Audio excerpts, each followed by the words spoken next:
Iba and I saved Iris during the sink yesterday. She wasn't killed. True, but that was only a dream. Maybe the dream changed reality. Impossible. Then how else would you explain it? Iris came back to life.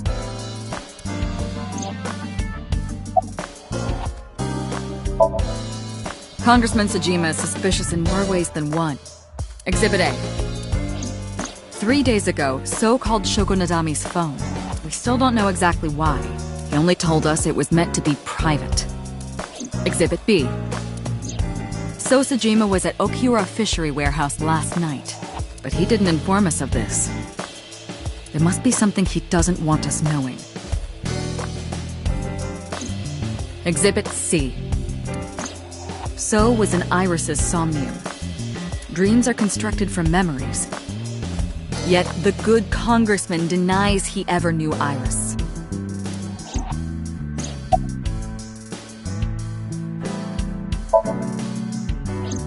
I sent him home yesterday. You released him? What was I supposed to do? We can't hold him without solid proof. What we saw with Iris hasn't happened yet. In any case, we have to speak with him again.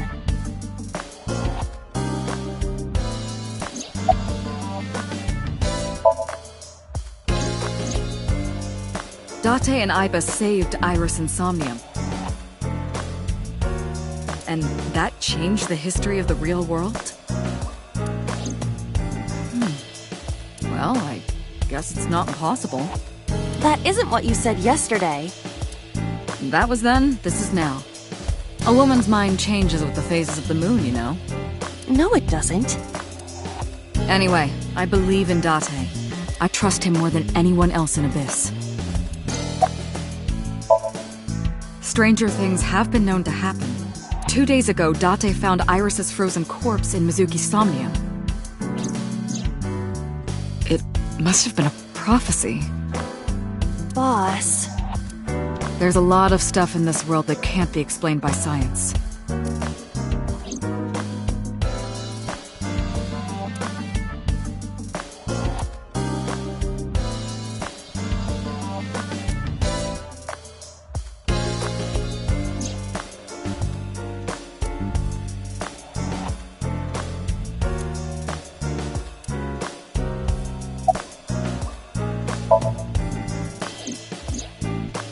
Mizuki went to Bloom Park 3 nights ago. She was prompted by a Nile message from Renju.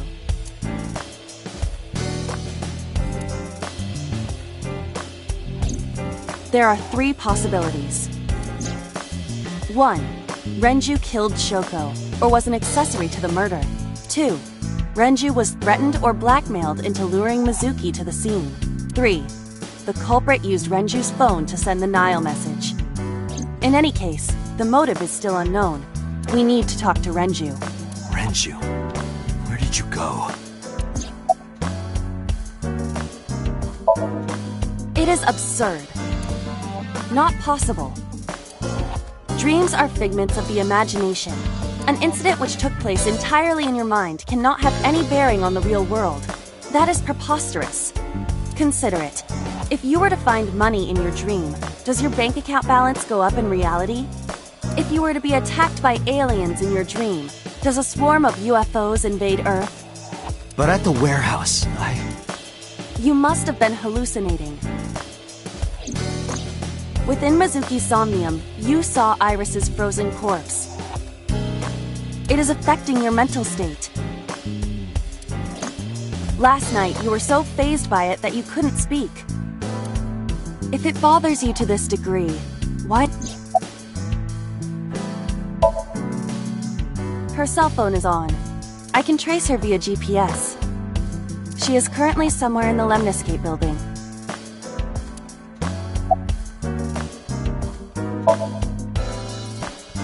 I have done some research. As the name suggests, the company is owned by the Okiuras, the same Okiuras we know. Renju's father created the company. Another connection to Renju. No, actually. Currently, Okiura Fishery has nothing to do with Renju. The company has been managed by office representatives for the past 17 years after Renju's father died. Renju holds no shares and is not involved in the management. In short, Renju did not inherit the company from his father, and it was instead given to other persons. But it can't be a coincidence. It certainly is suspicious. I would suggest searching the warehouse again. You may be able to discover why Iris was resurrected.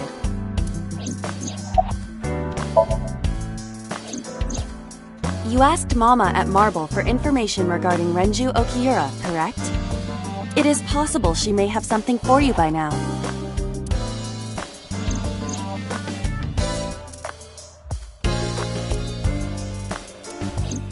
We can talk to Iris's mom as well. She was Renju's classmate, right? Iba told me about her.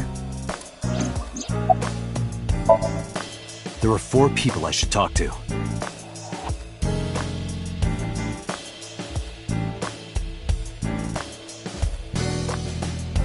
So Sejima, Iris and Hitomi Sagan, and Mama.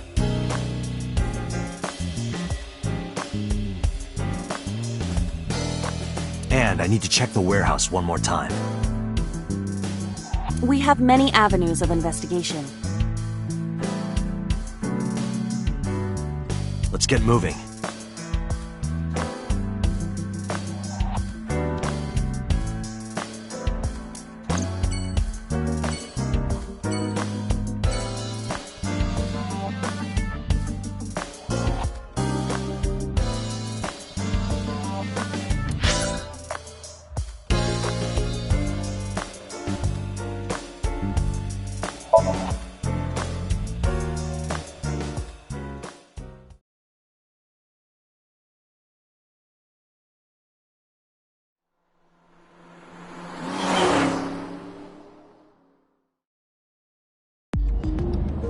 So Sejima is a key person of interest in this case.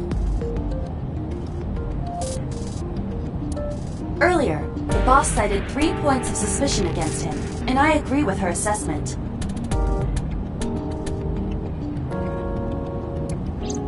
I checked the call logs of So's phones.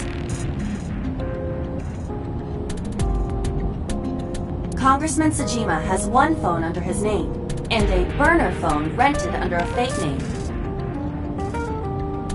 Did you find anything interesting? Unfortunately, no.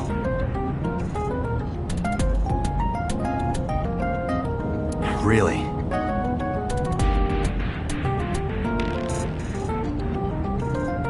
But I do have something.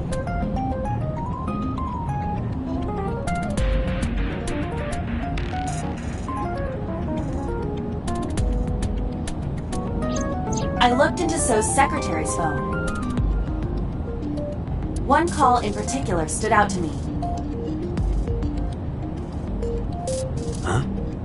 It was 1 week ago, from Fuchu Prison.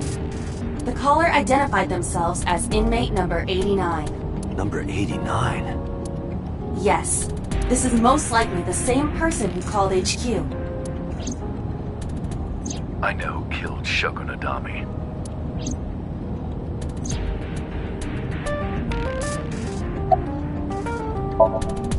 Murder. He is serving a life sentence for multiple counts. He was imprisoned 6 years ago. 6 years ago? Unknown. You don't know? He is not registered in any databases.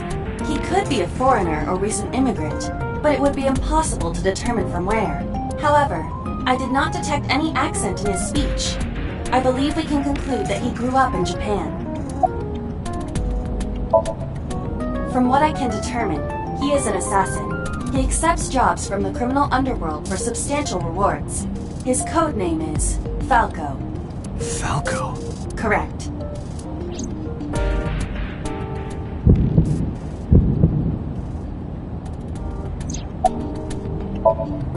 Unknown. You would have to ask Mr. Sejima for that information. Number 89 said he knew who killed Shoko. He did, but that may be a lie. Does he have any connections to the Cyclops serial killings? Unknown. In all honesty, I have no idea. Number 89. Should we visit Fuchu Prison? No, we don't have time. Call up boss. Tell her to request that number 89 be brought to Abyss. Roger.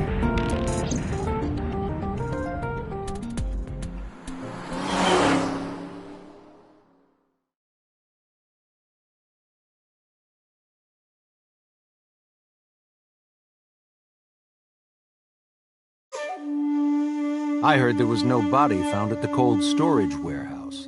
Isn't your investigation over?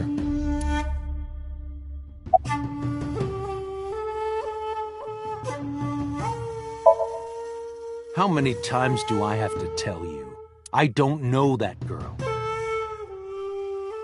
I've never seen her before. Date. I knew he was lying. This proves it. I am having difficulty determining his motive for lying. After all, Iris was not killed. Maybe he's got a secret with her he doesn't want us knowing. What are you hiding so? I told you I will not answer that question. And why not? We didn't find anything there. There's nothing to hide. It appears that he will not respond. You are beginning to irritate me. What did you want to talk to her about? What is the private matter you mentioned? What is your relationship with her? I'll answer your questions when you present a warrant. Number 89? Who is that? An inmate at Fuchu Prison. He used to go by Falco. He was an assassin. Odd, finding such a person in Japan. What about him? About a week ago, he called your secretary. I don't know anything about that.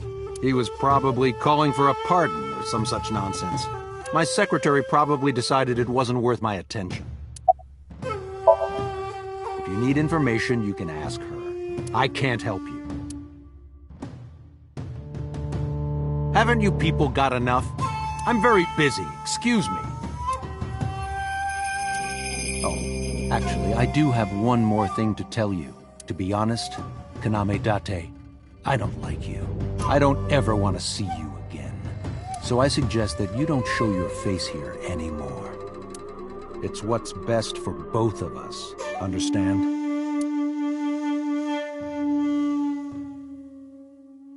Who does this guy think he is? Date, your blood pressure is skyrocketing. Any higher could kill you. Relax, Date. We still have much to do. I know.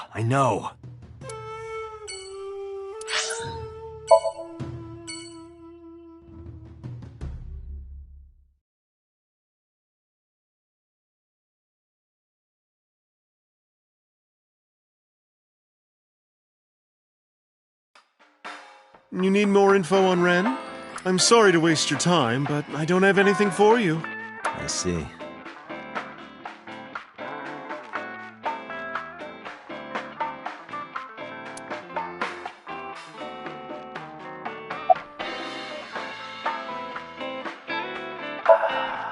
I find it calming.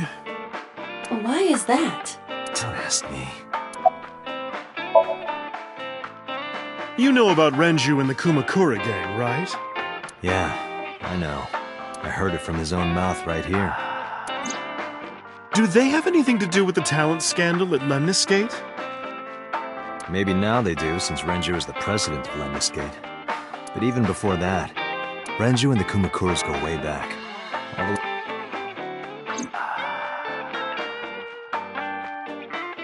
Hey, Date. Have you ever seen a dead body?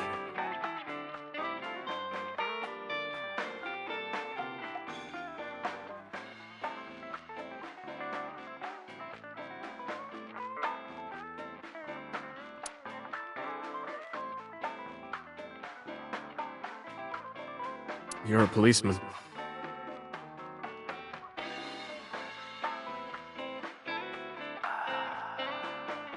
I don't know what department, but I assume you aren't handing out traffic tickets. So, how about it?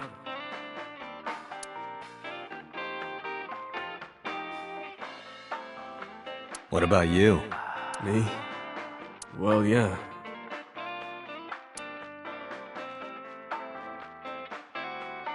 Not just one. Countless bodies. When I was in high school, I had a pretty crazy job. You know the Kumakura gang?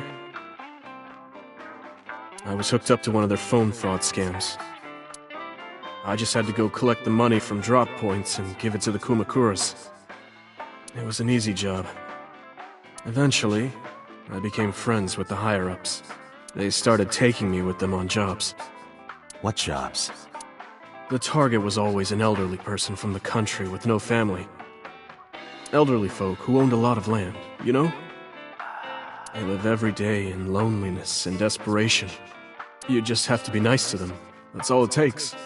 Guys would get to know the old people and they would set up an adoption process. After that, you just have to get them really drunk. Throw them in the tub full of hot water. And they pass. Just like that. Heart attack, brain hemorrhage, or they simply go to sleep and drown. The police almost never investigated. It always looked natural, like they died of old age. So the adopted gang members would inherit the land. Then we sell it and make massive profits. I watched a lot of people get killed like that. And I've seen journalists get killed for getting too close to the truth. So Why am I telling you all this?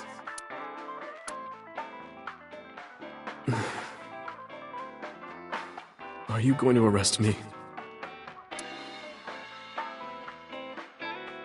You didn't do it yourself, right? No, I was always the lookout.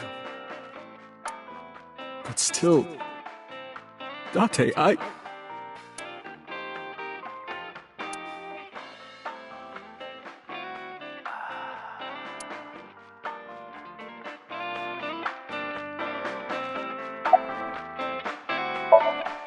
Well, I could use a little help down there, if you know what I mean. I do not know what she means. Perhaps you should take her up on her offer. Absolutely not. Oh, Falco? You know him? I know him as a famous assassin in the underworld. Just rumors, though, nothing specific. What kind of rumors? He's good. 100% success rate, no evidence. He was a world-class killer. Did you ever meet him? Nope. I don't even know what he looks like. Any other info? I know he's connected to the Kumakuras somehow. Them again. That's about it. I don't have anything else for you.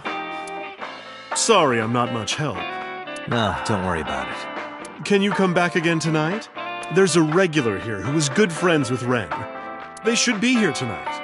If you ask him, he might have some information for you. Tonight? Yes. I'll be waiting for you.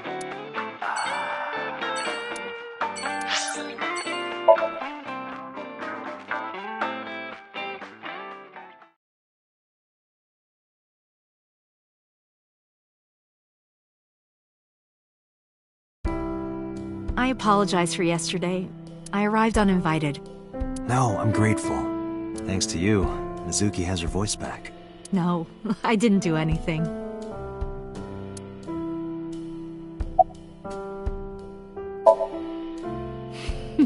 Today's a holiday. I suppose there's never a day off for a detective. Oh, but you aren't a detective, right? Technically, yes. But I still deal with crime. I see. Today is a holiday. You forgot too, didn't you? Did something happen to him? You asked me that yesterday.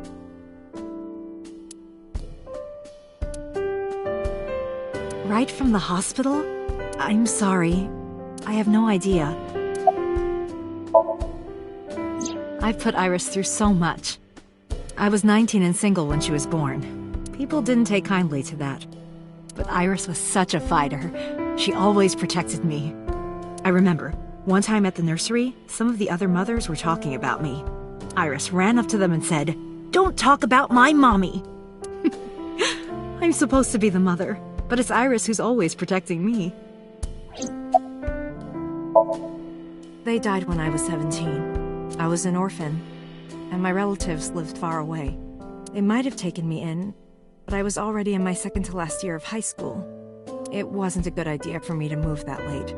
So I decided to stay here, by myself. And take care of Iris. Yes, all alone.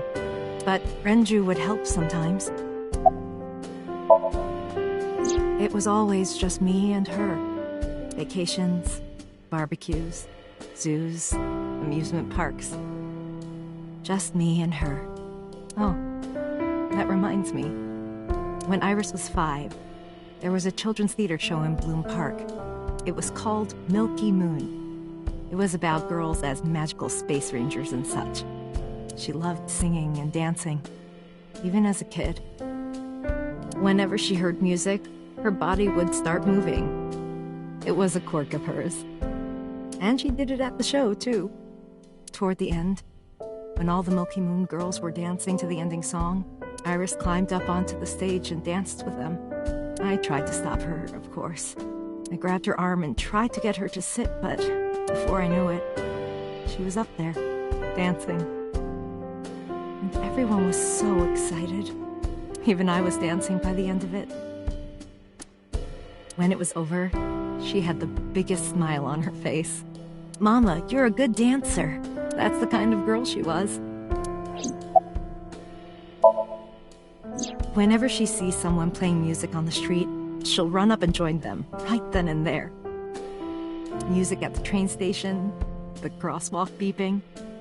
Even at convenience stores, when their little chime played, she would start dancing.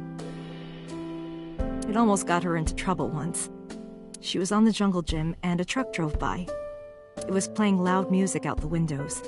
She climbed up to the top and started dancing, but she lost her balance and fell. She fractured her leg pretty badly. It was on a Sunday, and it was hard to find an open emergency care. I was carrying her on my back, running and running through town. I could still hear her crying. "Will I still be able to dance, Mommy? Can I still dance?" She cried and cried into my shoulder. It was the only time she ever cried so much.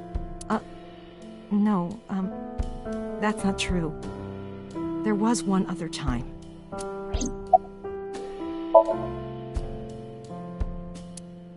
6 years ago, I was the victim of a shooting. After the surgery, Iris came in running. She was sobbing. "Mommy, don't die! Don't die! Please don't die, Mommy! Don't die!"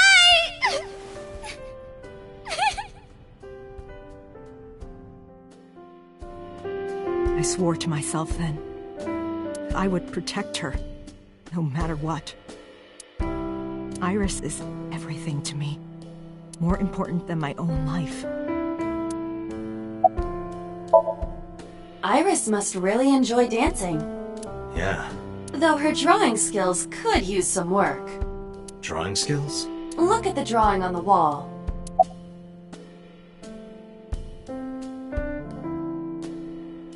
I've been wondering about that picture. Iris drew it when she was 12. That's you on the left and Iris in the middle, correct? Yes, And who's on the right? the man I was dating at the time. It was only for 3 months, but I met him about 6 years ago. Have you been to the Ikume Shrine in the Minato district? I was praying there one day, and I heard a voice. Well, more like a groan. Behind the shrine, I saw a man sitting on the ground. He was bleeding badly from his stomach. I took out my phone to call an ambulance, but he grabbed my wrist, and he held me, and then he kissed me. I was shocked, but when I stared into his eyes, then I heard footsteps, and then a bunch of men yelling. They were looking for him. When the voices and footsteps faded, he let me go. "Don't call an ambulance, and don't call the cops." I knew he had to be a criminal, So I took him to an underground clinic I knew. You took him to a mob doctor? Renju's friend. I only met him once. Even though we had our first kiss seconds after meeting each other, it took a long time before I got to see him again. The first time we held hands was when we watched a horror movie together. The first time I took his arm was when we went to a haunted house in an amusement park. But I wasn't the one who grabbed him. A zombie jumped out and scared us, and he clung onto my arm. He had that cute side to him. And I was falling in love. Our second kiss was in the car. It's cliché, I know, but we drove around at night, looking at all the lights. We parked our car near a warehouse and kissed. I don't think we ever said I love you, but we both knew. I introduced him to Iris about a month after I first met him. Iris never had a father figure in her life before. She warmed up to him immediately and treated him like a real dad. From then on, it was always the three of us together. We would go to the beach, to the river, the zoo, the amusement park. Going to barbecues with another person was a new experience for me and Iris. Everything felt so fresh. Every day was so exciting. Oh, sorry. You asked about the picture. He wanted to make okonomiyaki one day. He was working with the hot plate. It was ridiculous. He was trying to flip one, and it flew up in the air and landed right on my head. Iris saw the whole thing and laughed and laughed. I hadn't seen her laugh like that in a long time. I was having so much fun that I put an okonomiyaki on their heads, too. Plop, plop. I added the bonito flakes and mayo and sauce. At this point, there was no going back. Eggs flew, flour going everywhere. The room was not a pretty sight. After our battle, we laughed like crazy. We were rolling around on the floor. So Iris decided to draw it. It's nostalgic. But those days didn't last. 6 years ago, in November, a man with a gun broke into our house. Fortunately, Iris wasn't home at the time, but my boyfriend was. That's why the gunman came. He wanted to kill him. He wanted to kill him, and he would never stop. He pulled the trigger. I tried to protect him. The bullet hit me, but the police arrived. They were both arrested and incarcerated. Why was he after your boyfriend? Before he met me, he committed some terrible crime. I don't know the details, but it was awful. So he became a target for underworld criminals. I don't know exactly why, but I know that he betrayed them in some way. May I ask you something? Of course. I had heard that that incident was a random break-in gone wrong. Oh. That's not true. I lied about it at the time, because of Mizuki. Mizuki is Iris's friend. If she found out, Iris would find out too. I didn't want Iris to know. Know what? That I was dating a criminal. He was her father figure. Iris looked up to him. If she found out about his past...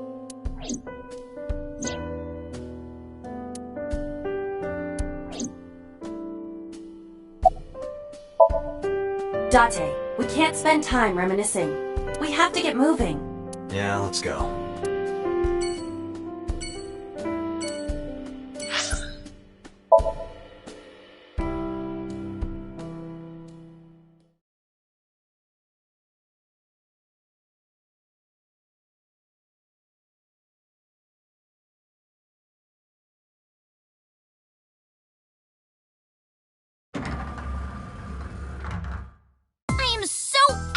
Right now.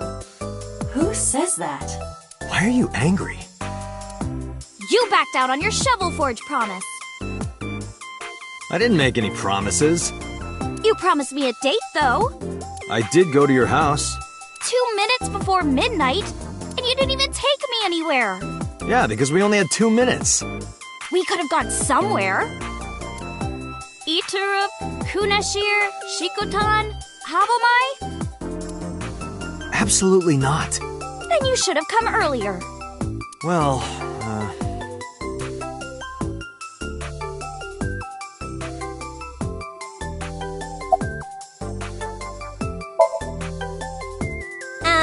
I'm 5'4". That is clearly not what you meant.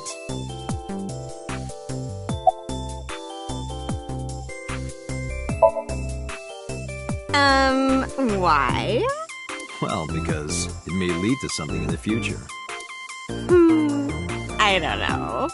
Date, we're on an investigation. Just let me have this.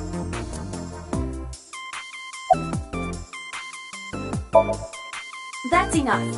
I'll come right out of your eye socket if you don't stop.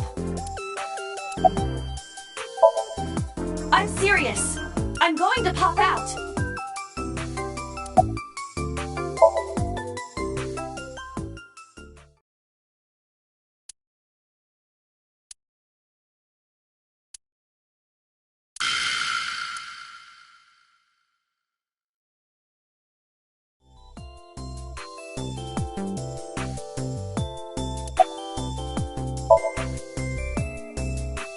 Well, I like guys that like New Guinea fruit bats and yellow spotted neck turtles. I cannot even picture that.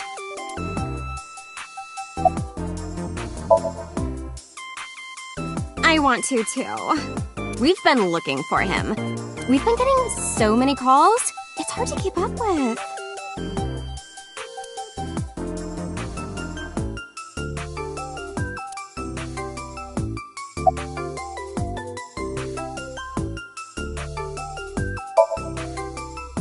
I know you were mad about our date, but why was your phone off? I couldn't get a hold of you.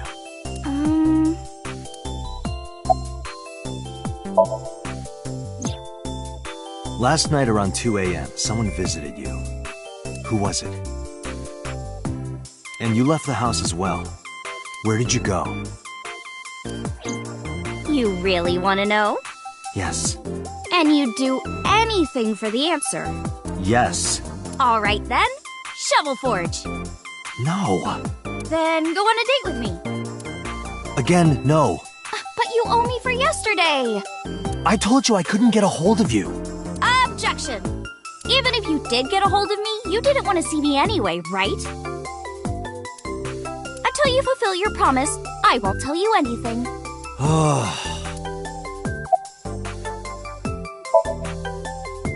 Iris, promise you won't laugh, but I saw something at the cold storage warehouse last night. What? Your dead body.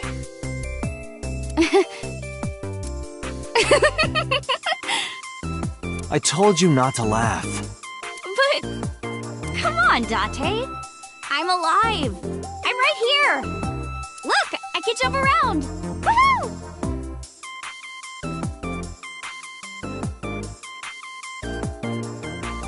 Stop, I'm serious. In my dream, I saved you from being killed. And here you are. Which is why I was like that when I went to your house yesterday. Sorry, there's no point in telling you all this. No, it's fine. Sorry for laughing. I just didn't know what was up with you. Huh? I believe you, Date. Maybe you were in a parallel world or something. Another bizarre explanation. Off? Yeah, from school. Oh, yeah, it's a holiday. So I decided to come to Lemniscate. We're going to do a recording for a show soon. What about him? A traffic accident? I'm worried. Any idea where he could have gone? I'm sorry, no.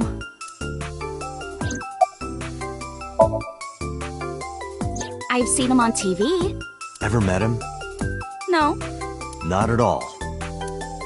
No, not at all. So, what are we doing? What do you mean? For our date, of course.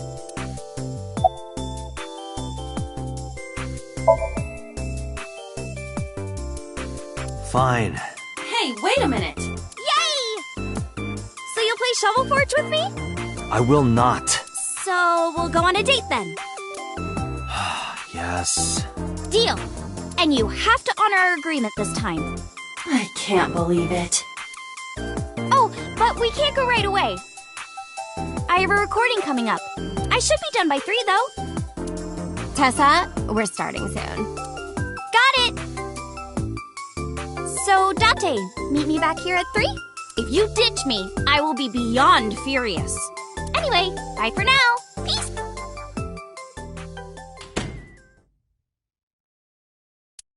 There is no point remaining here. Let's get moving.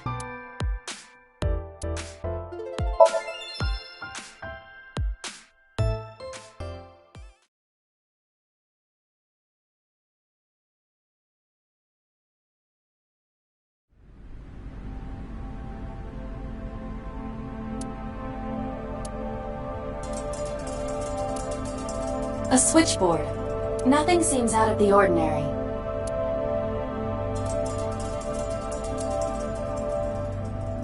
A forklift. Nothing seems out of the ordinary.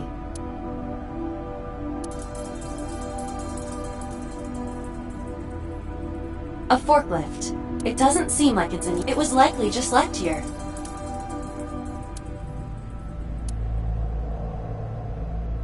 You first arrived here yesterday at 9 p.m. At that time, lying on this workbench was Iris's dead body, covered with a white cloth. But the second time, The corpse was gone. it was 11:25 p.m. But the body could not have simply vanished. Crime scene investigation was here before 11:25 p.m. When did they arrive? According to the report, 10:30 p.m. After we finished syncing with So. It took them an hour and a half to get here? Correct. Why did it take them so long?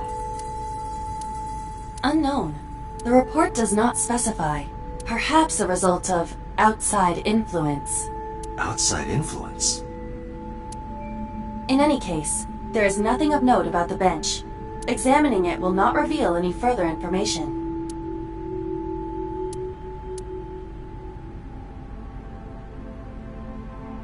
There are numerous cardboard boxes on the shelves. There is nothing abnormal about them. Hi, I'm Jemimon. Iba, the jokes, you've gotta stop.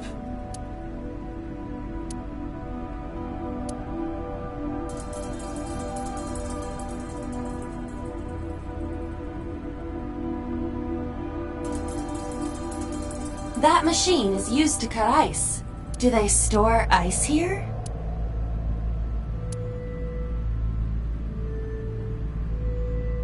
There are only a few items on the shelf.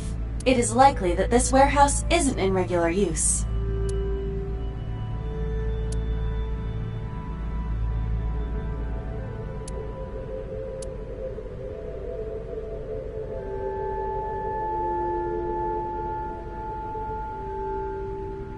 It's a wooden box. There is nothing inside.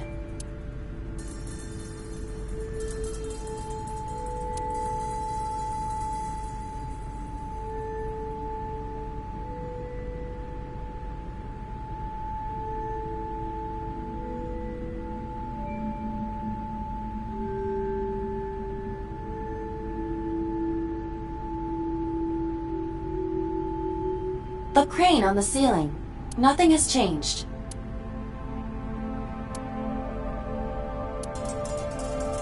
Nothing. But finding nothing may, in fact, be something. What do you mean? I was just thinking out loud. Let's get going. Date, your temperature is dropping. At this rate, they might find your body in here.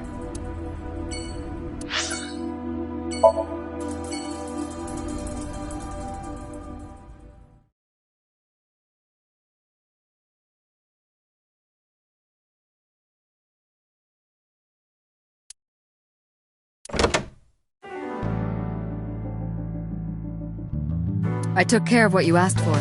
Number 89? He's here, in the interrogation room. I'm on it. You'll go without me this time. I have some errands to run. One of the higher-ups needs me. I'll have Pewter go to the interrogation with you. Understood.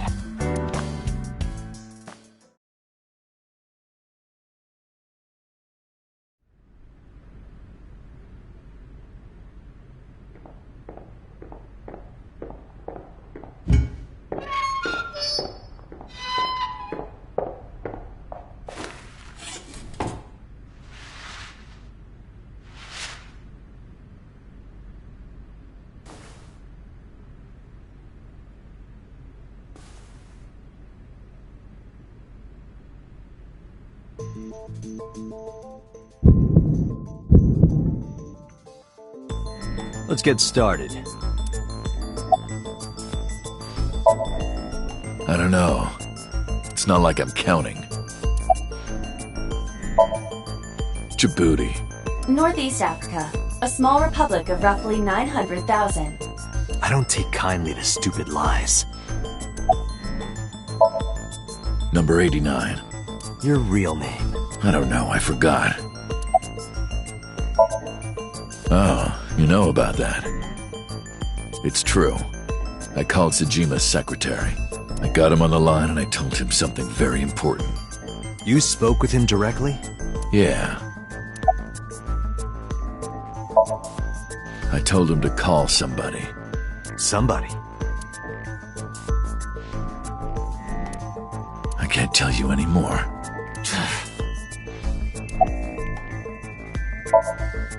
All right. Let's get back to the topic at hand. 2 days ago, you called our investigation office. You said you know who killed Shoko Nadami. That's right. Who? Hey, don't be so hasty. We haven't agreed on a deal. You're gonna let me out of prison, right? Yes, I promise. You're lying. You don't want to release me. That's fine. I was expecting this anyway. I just wanted a good excuse to leave the prison. What do you mean? You really want to know? Here's what I mean!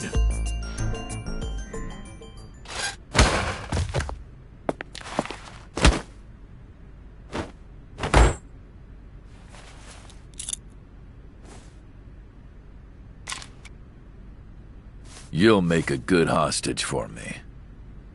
Take me to the exit. Now.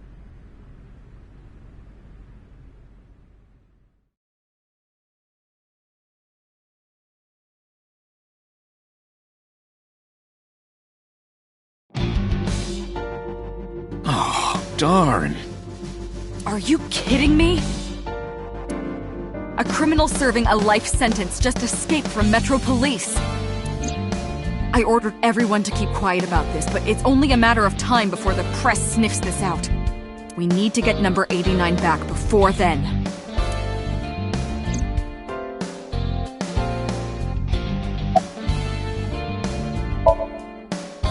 How would I know? After he got to the exit, he let me go. I didn't see where he went.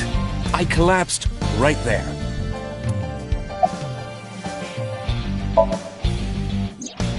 He punched out an officer and stole his clothes. He put on the uniform and brought me with him at gunpoint. Well, he had the gun in his pocket, hiding it. No one on the floor even knew this was happening. He got on the elevator and made it to the ground floor. He even stole my security card. He said he'd kill me if I tried anything. I suppose the whole escape took him about 5 minutes. He must have planned this. You're rather calm about all this. I'm coming down from being terrified for my life. I'm in a bit of a fugue state right now.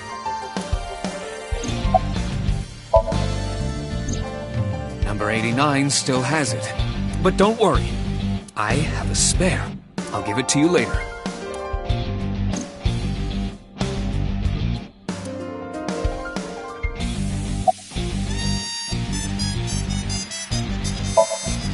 Don't you have something to say? I know an apology isn't gonna fix it, but I know I'm responsible for this. I'll get him. Well then, good luck.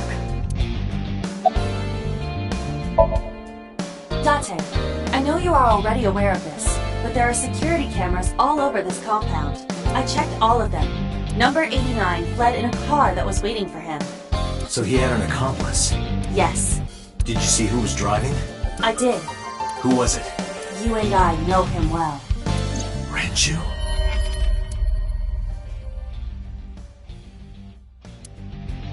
Renju? Why?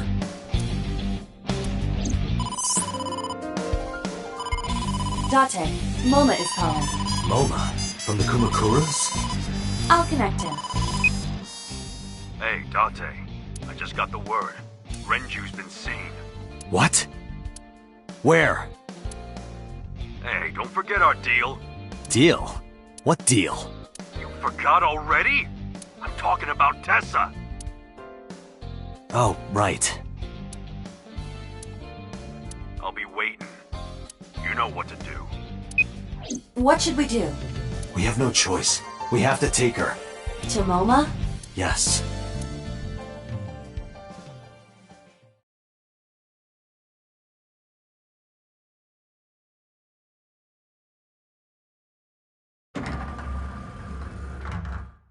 Oh my gosh! Late. You're late. I'm going home. Never! Have you forgotten the vows you exchanged? Are you drunk? No, of course not. You're drunk. I'm kid. I'm kidding! I can't believe I'm gonna shovel forge with you. I'm getting excited! We are not shovel forging. I was talking about the dates, silly. Shovel forge and a date are synonymous, apparently.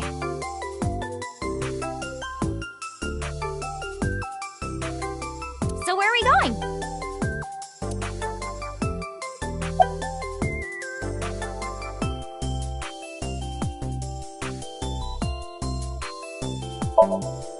A really nice place. Huh? A nice place? I wonder where. I'm excited!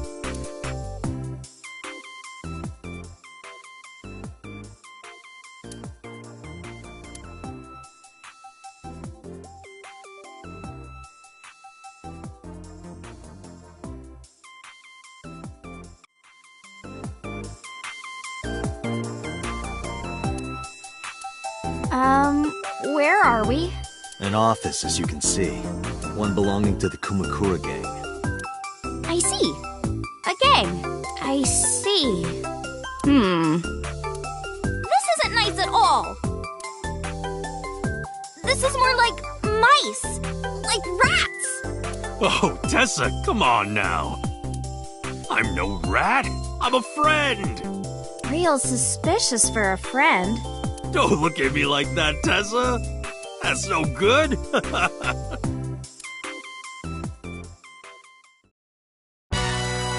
MoMA, I held up my end of the deal. You sure did. You want to hear about Renju? Mr. Okiura?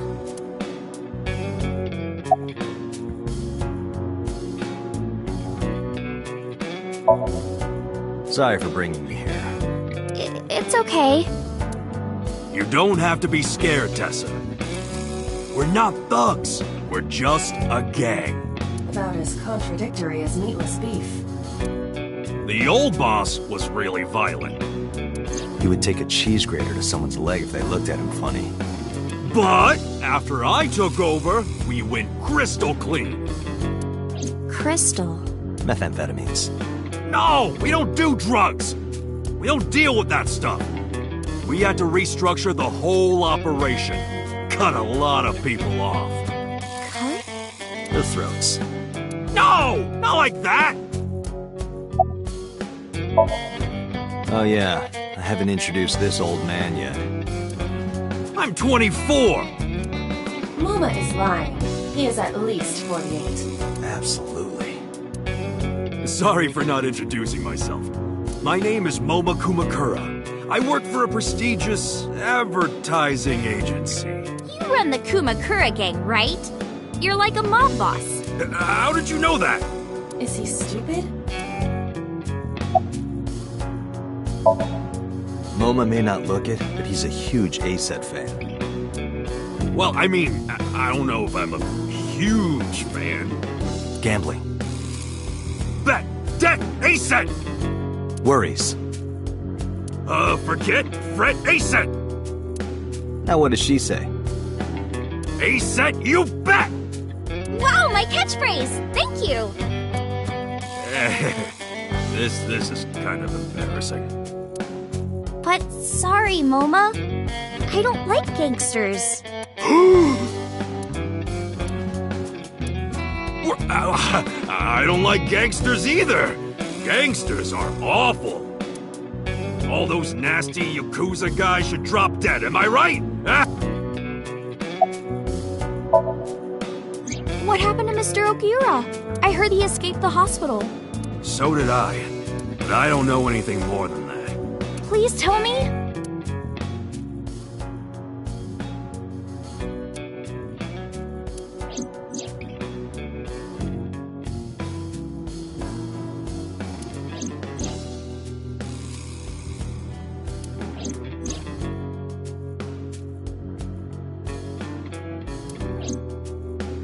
Hold up. What were you saying about Tessa's dead body? Oh, well... Date saw a parallel world with my dead body in it. A parallel world? Never heard of it? Oh, yeah! Of course I have! Yeah, right! Parallel worlds and all that shit. I don't understand it, but I suppose he does. Good, because I don't feel like explaining it. But why would Mr. Okiura do that? I don't know. He could be a hostage or an accomplice. Either way, I need to find him.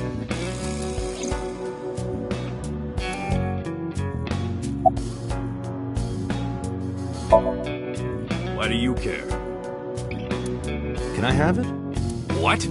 Can I have the ring? Why would I give it to you? Hey, can I have the ring? Absolutely, of course you can. Here, take it.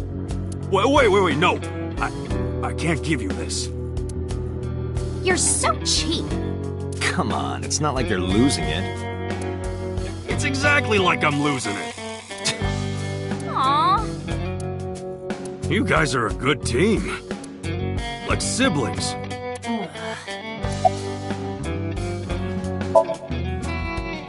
They're out, looking for Renju. Besides, I can't have them here seeing me like this. Good point.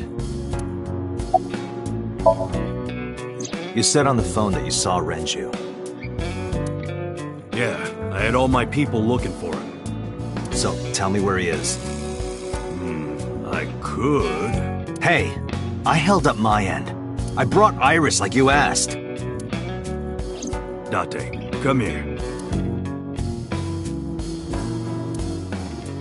Date, I don't quite know how to ask this, but... Can you ask Tessa if I can shake her hand, please? Oh, that's it? Sure.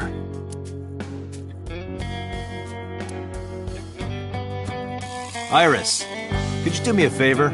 A favor? He wants to see your boobs. What the fuck, dude? I didn't say that! Oh, sorry. What I meant was, he wants to shake your hand. Oh, a handshake. Sure. I would never show my boobs.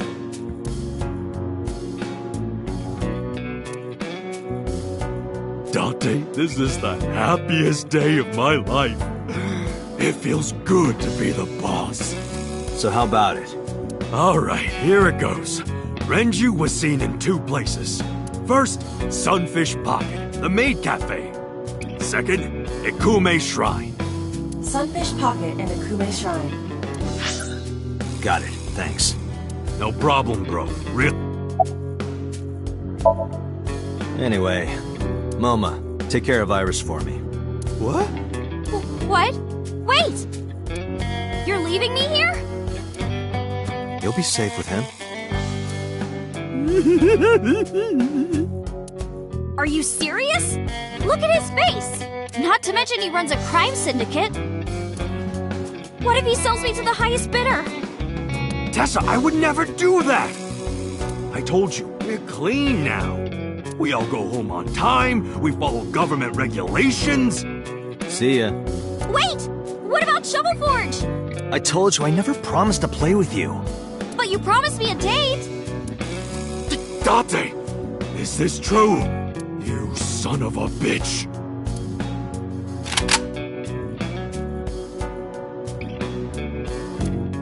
I'm gonna ignore that. Good idea. Date, you're gonna look for Mr. Okiura, right? Take me with you! If you do, I'll tell you about last night. Her late-night visitor. Fine. Yay! Date! Don't ignore me! A clean gang? Oh, that's just a toy. Oh, just a toy. Let's leave them alone for a while. We have 2 places to check. Sunfish Pocket and I want to go to the warehouse, too, where you found my dead body. Something bothering you? No, I'm just curious. Oh, and one more thing. Can we eat somewhere? Food sounds good. I haven't eaten in a while. Oh, my chest hurts. Getting hard to breathe.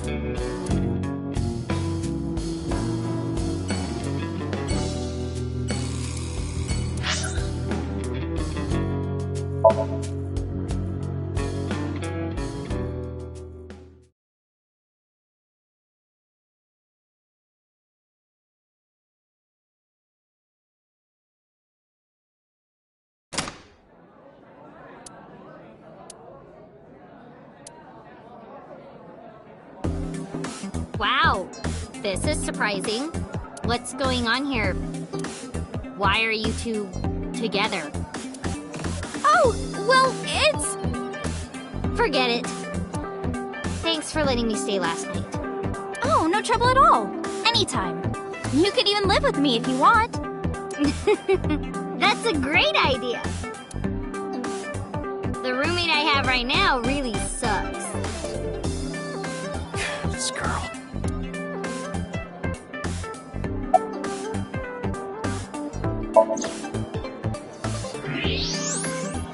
Those are some nice hip bones.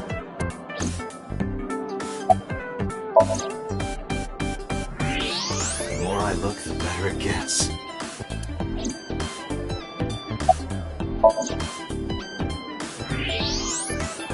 Wow, those are some gorgeous hips. My hips? Oops, I said that out loud. You are now officially a creep.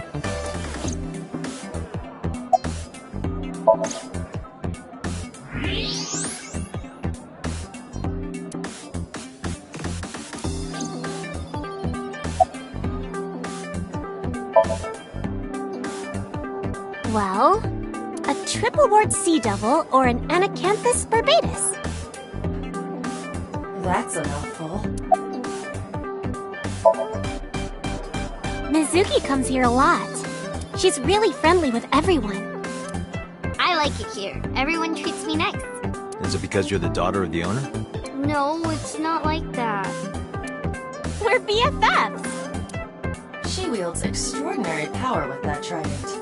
The Okiura family is really something else.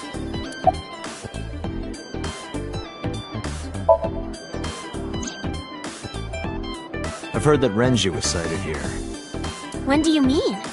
When? I got the info a few minutes ago, but I don't know when he was seen. Oh. Ringing any bells? Well, he hasn't come by today, but yesterday. Yesterday? But I was here yesterday.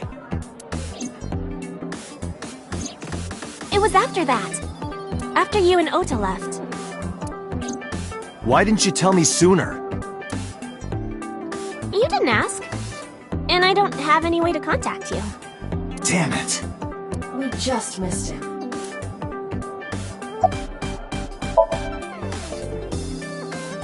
He was looking for Iris.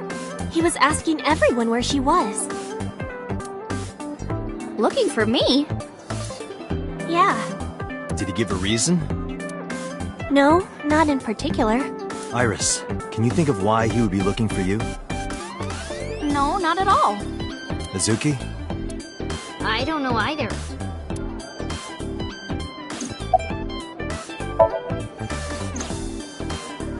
Anything else? Well, he did seem really sick. He was pale and sweating a lot. Must have been because of the accident. Perhaps.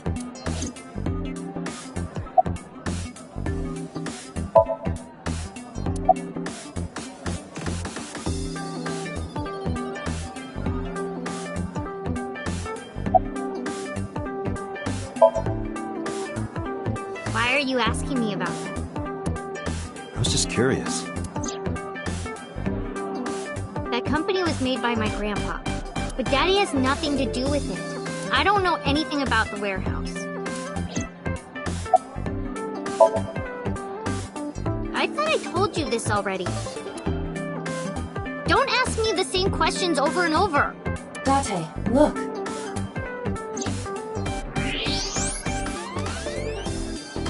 She's lying?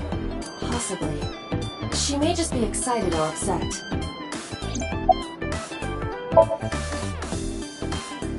The police asked me a bunch of questions, but I don't know where he is.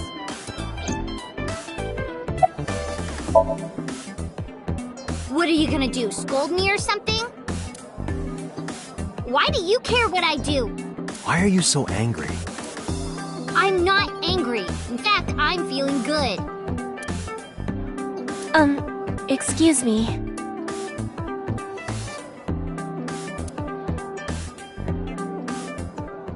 Mizuki was crying earlier. Crying? Yes. We were trying to cheer her up. What happened to her mom was... And we thought she was having a hard time. She must have come here looking for company. That's probably why she stayed with Iris last night. She didn't want to be alone. Shoko's body is still under the jurisdiction of the police. There has not been a ceremony, nor has the body been cremated. The culprit has not been caught, and we cannot locate Renju. And on top of that, her roommate has abandoned her. I did not abandon her.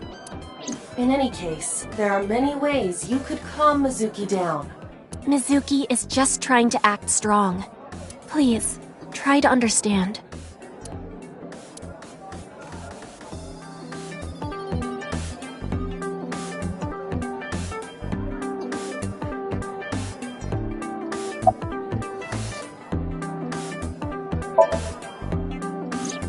Iris, I still need to know. What were you doing Sunday at 2 a.m.? You haven't fulfilled your promise. This is the date. I fulfilled my promise. I told you, no info until the date is complete. Don't you get it? This date isn't over yet.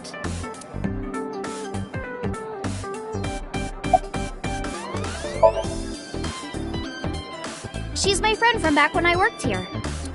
We would hang out outside of work, too. We'd go to haunted places and UFO sightings and stuff. Blow those boys away! Blow those boys away! Yeah, blow those boys!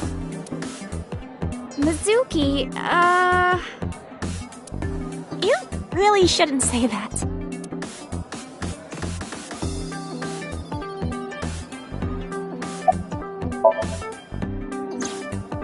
Mr. Okura helped me when I was just starting out. You know how my mom is single? He really supported her. He even changed my diaper when I was a little baby. I got hired by Lemniscape all because of him. Iris used to stream all her own content. Like singing and dancing and gaming and stuff. But before we knew it, she went viral. Right, I heard about that. That's how she started getting offers, right? But because Iris's mom knows Renju, she decided to go with Lemniscape. But there's more to it than that. There are other reasons. Daddy was totally taken in by her talent. Her talent? Dancing, really. Her dancing is what got her into Lemniscape. He knew ever since she was young that she would be talented. He didn't want any other agencies to have her. I didn't know that. Daddy's not the type to give compliments. This is kind of embarrassing. I didn't know he thought of me that way.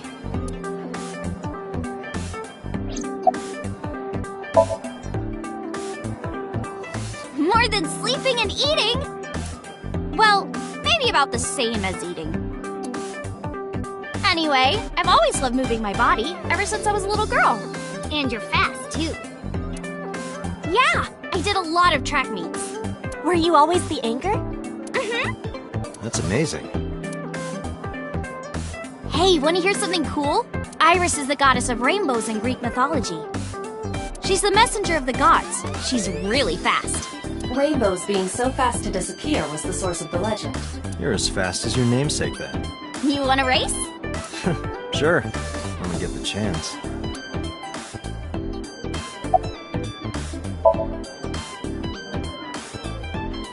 Right here?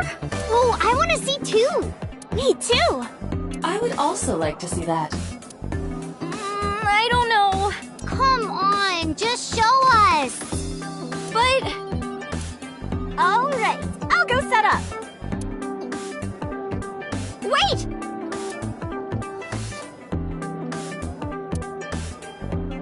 Jeez. Fine, if you insist. Yay! Iris, we're ready. Alright, world, get ready! See my dance! Invincible Rainbow Arrow! Hit it!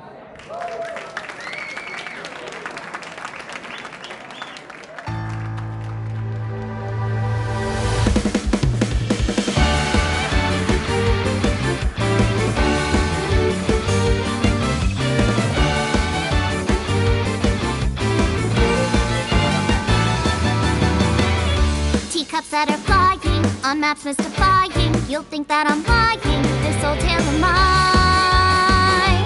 A journey through time.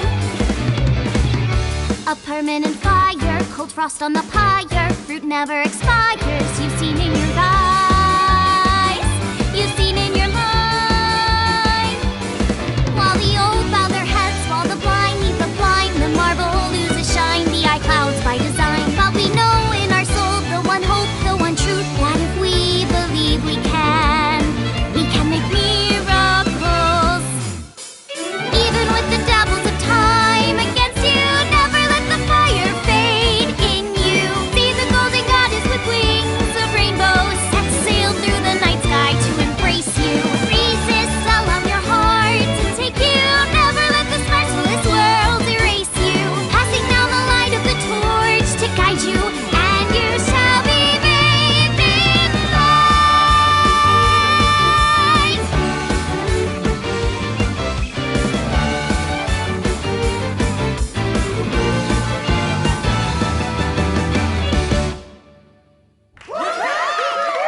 Tessa, you're the best!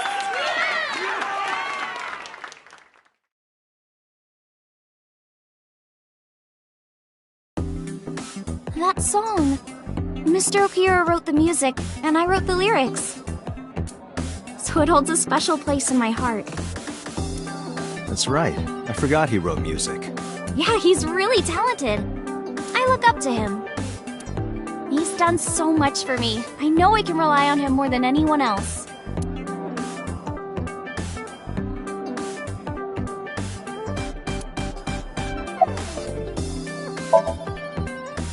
Unfortunately, we didn't find Renju here. But we discovered that he was looking for Iris. But why? We can think about that later. Let's get going. Yeah, you're right.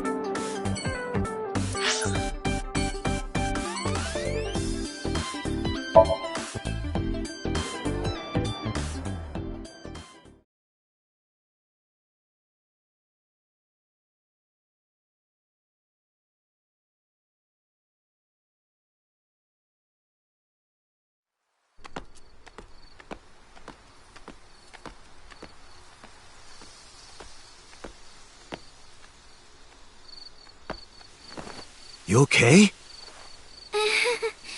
It's okay. I just, missed a step there.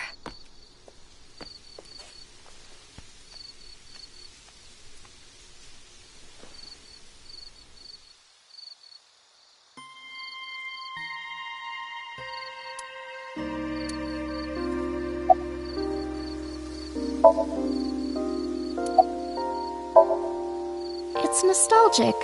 This place is a memorable one for me. 6 years ago, I used to come here with someone. Someone?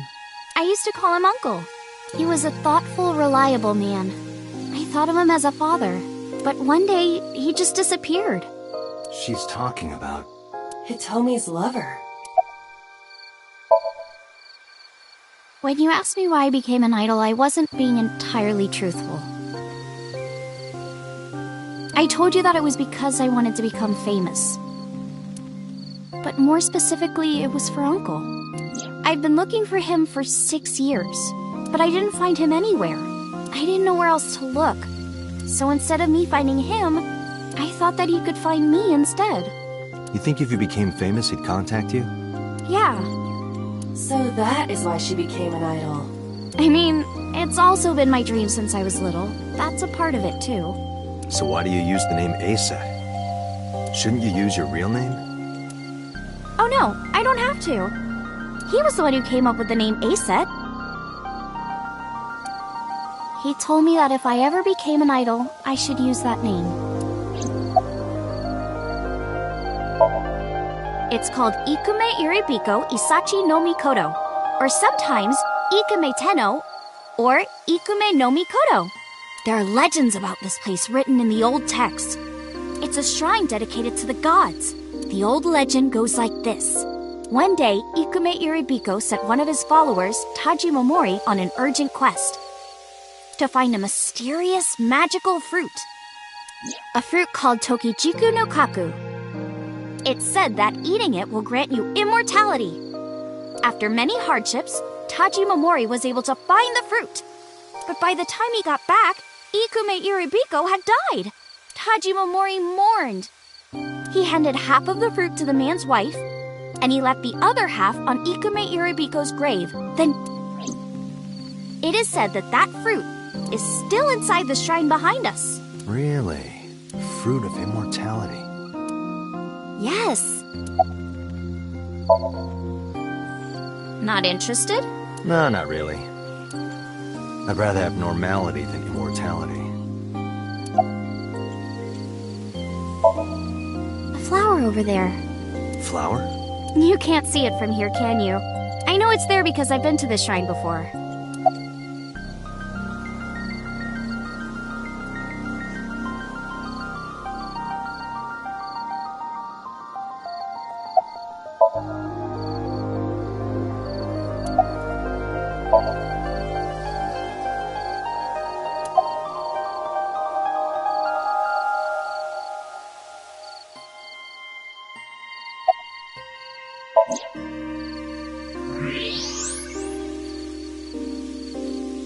An iris. More specifically, a winter iris. This is the same flower that was on display at Iris's house.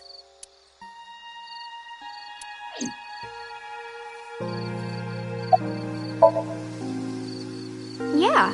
How did you know? It's the same kind that's at my house. I told you about what it means, right? Good news and hope. Iris is also a part of the eye.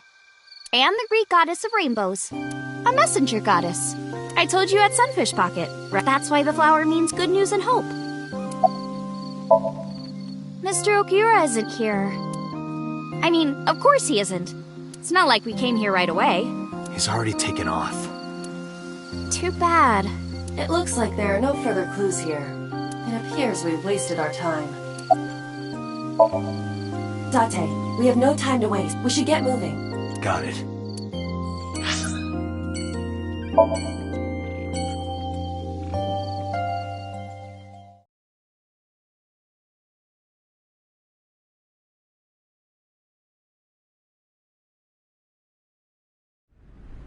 I saw it.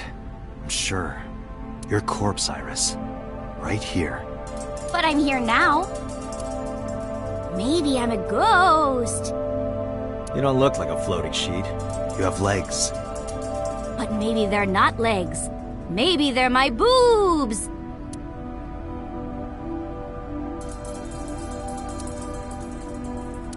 Didn't you say that you saved me in your dream? What did you mean by that? I told you that I'm with an organization called Abyss, right? Yeah, you told me 2 days ago. We find clues in the minds of suspects and witnesses. We enter what we call Somnium, a dream world projected by their subconscious. That's what the entire organization is about. How do you even do that? We have a machine that we call the sync machine. What is that?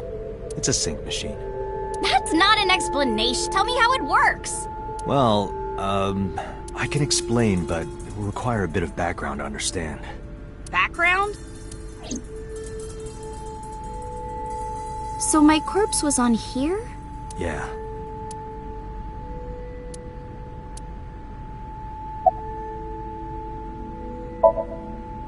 heard of it.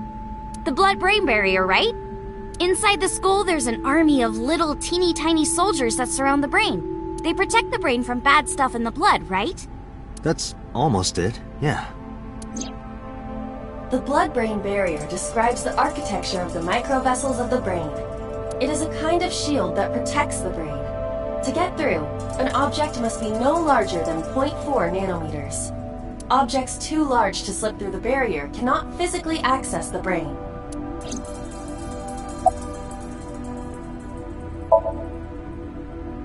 I guess not.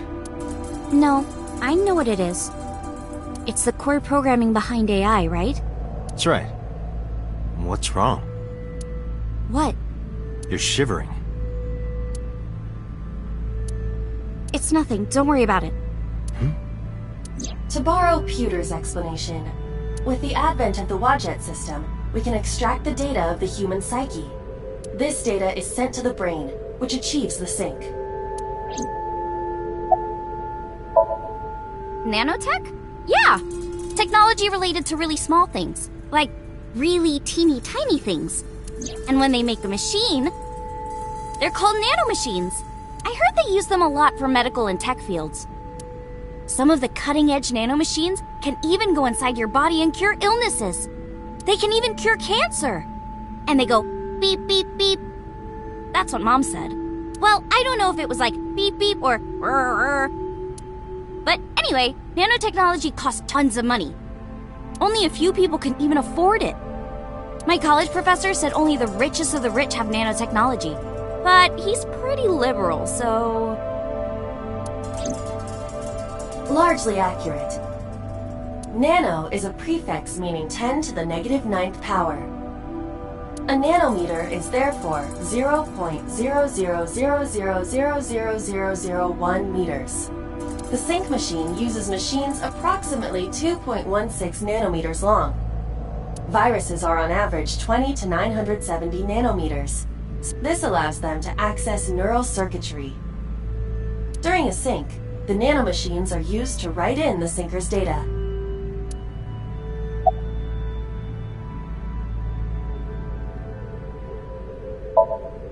Okay, you have the basics down. Let me explain how syncing works. Syncers like me equip the sync gear and use it to access the subject's brain. Inside the helmet are nanocables, and on the tip of each of these cables is a special nanomachine. But the machine can't reach the brain through blood alone. Do you know why? The BBB soldiers say, "Go away!" and push them back? Well, yeah, kind of. But for the sync to work, we have to get the nanomachines into the brain itself. How do we do that? Drill a hole in the skull? No. In Shovel Forge, you can use a pickaxe and... No, it has nothing to do with tools. We don't have to open a hole. Skulls already have holes in them. One of those holes is the optic canal, which is a nerve canal located behind the eyes. The nanocables of the sync gear go through your eyes, then go to the back of your eye socket, then through the optic canal to the sea. The sea? The sea of brain cells, anyway. That sounds kind of romantic. It's only a chunk of protein. Once the nanocables arrive at their destination, they can begin the sync process.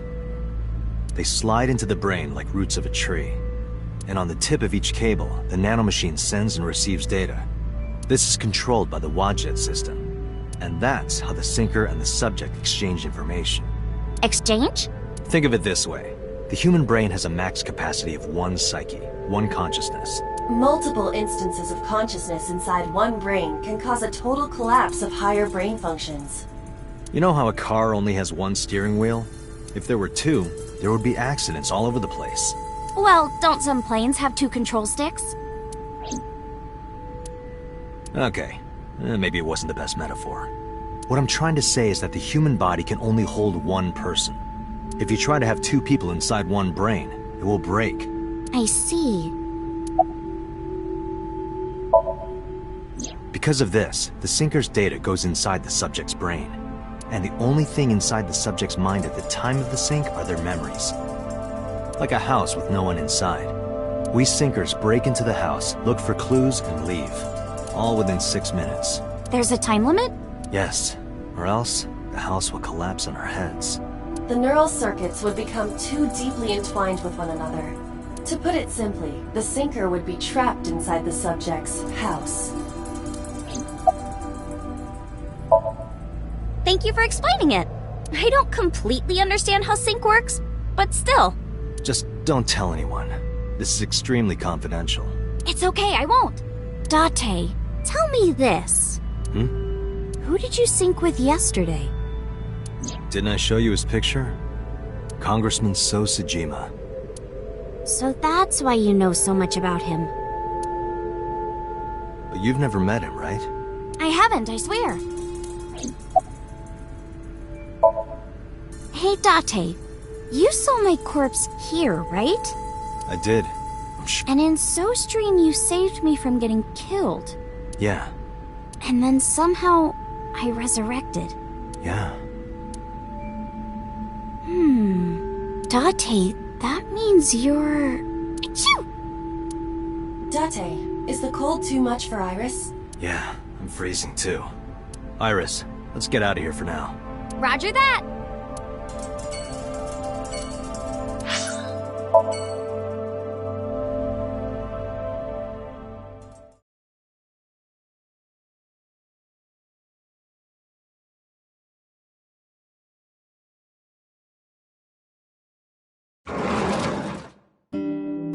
I'm so hungry. Tessa? Why are you here? I told Date I was hungry, so... I've always wanted to eat here. I'll have my usual, Ota. Yes, right away.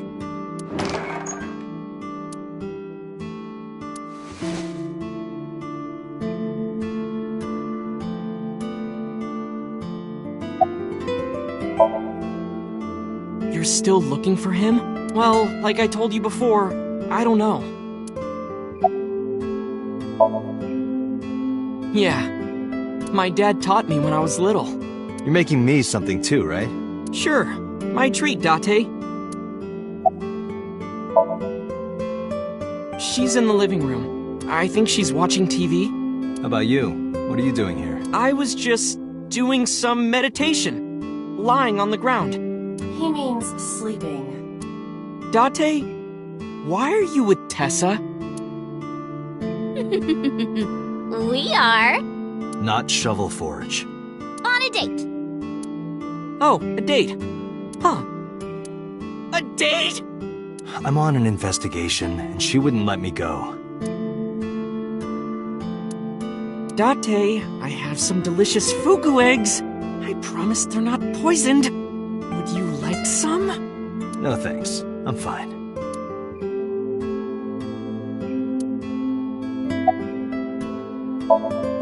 Iris, about your coming back to life. Hold it! What do you mean coming back to life?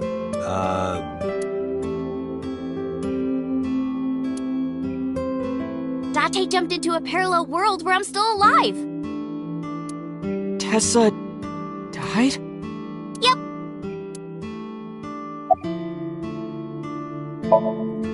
Yeah, I have. Have you met Ota's mother, Mayumi? Yeah, but I don't think she likes me. That's not true. Mom is just jealous of how pretty you are, Tessa. Not very reassuring. Whether out of jealousy or otherwise, she still doesn't like Iris. Omelet rice. Ota's omelet rice is so good it gives me stomach cramps. Is that a compliment? You're embarrassing me. Well, Ota appears to have taken it as a compliment. Hey, can you tell me about this parallel world idea in more detail? Oh, sure. How should I explain this? Well, Oh, I know.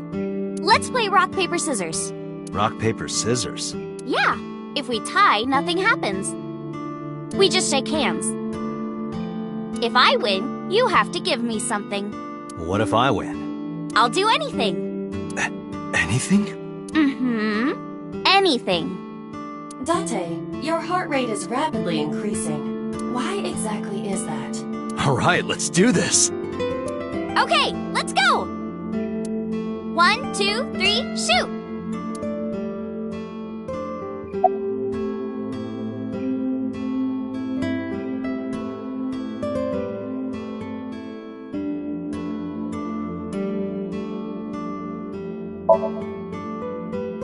Shoot!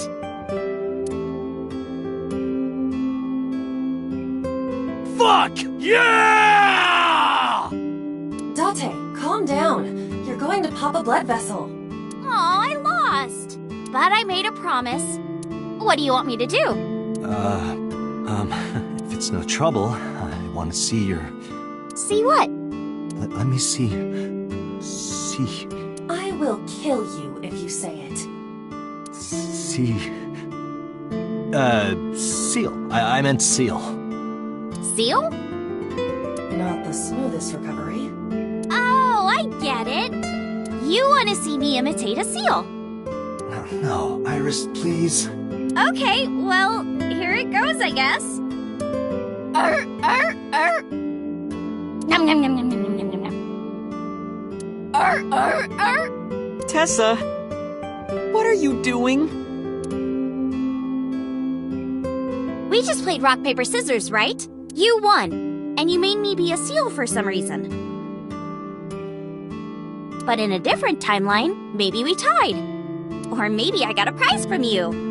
If I had chosen rock or paper... So those timelines are what I'd call a parallel world. So you think I jumped from a world in which you were dead to this one where you're alive? That's what I think. Huh. Parallel world, huh? I can't believe it, but... Sure you can. Parallel worlds exist. Do you know about the Mandela effect? Or the Booba Kiki effect?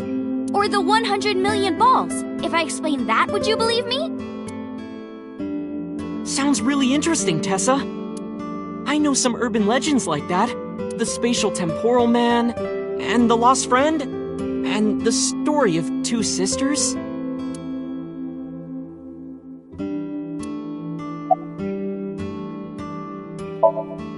This world is full of really interesting stuff. But you know the most interesting thing of all? No, what?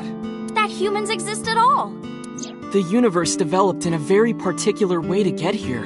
If things were even slightly different, well, the galaxies and solar system and all of that might not have existed at all.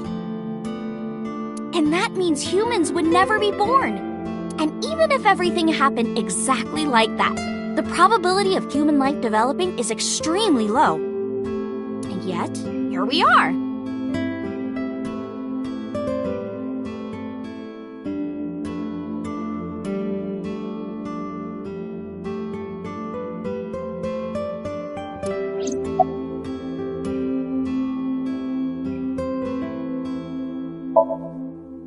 Imagine a box full of ping pong balls. Labeled, would you be able to pick out the one? Not likely.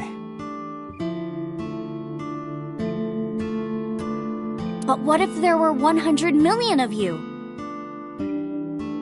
Well, then one of us would definitely pick up the one. Exactly! The birth of humanity is so improbable that it's basically a miracle.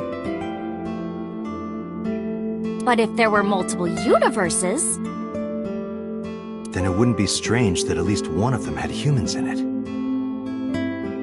She is describing the anthropic principle.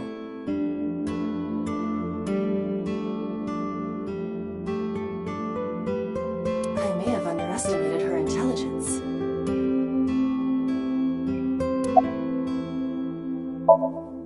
Do you know Nelson Mandela?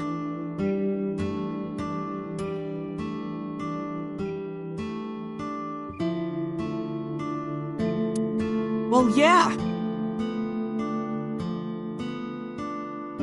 The former president of South Africa. He helped abolish apartheid.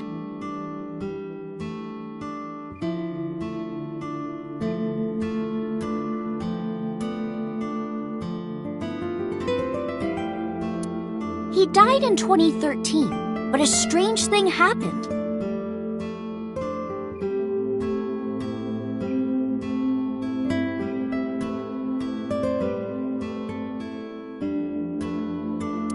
broke, people all over the world thought...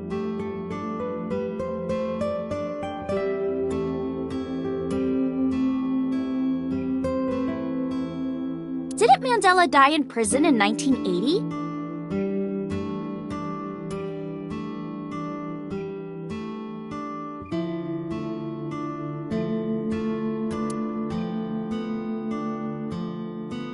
That's the Mandela effect.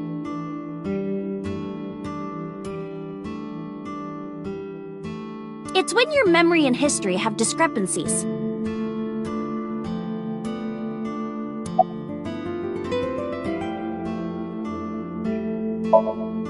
There are lots of examples.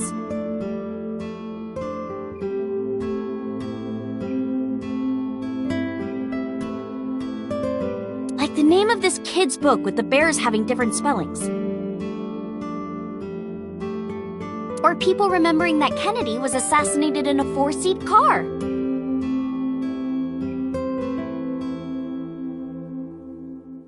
But in our world, he was in a 6-seat car.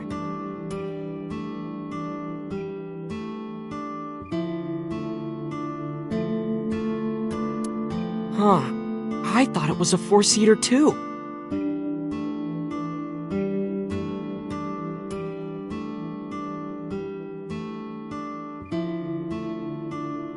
Or that electric mouse from that video game. You probably remember the tip of its tail being black. It wasn't?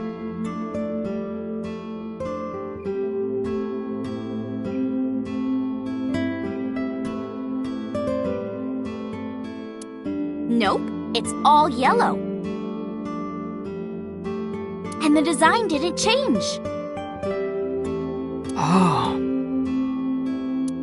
Lines from movies, company logos, historical events, and little things.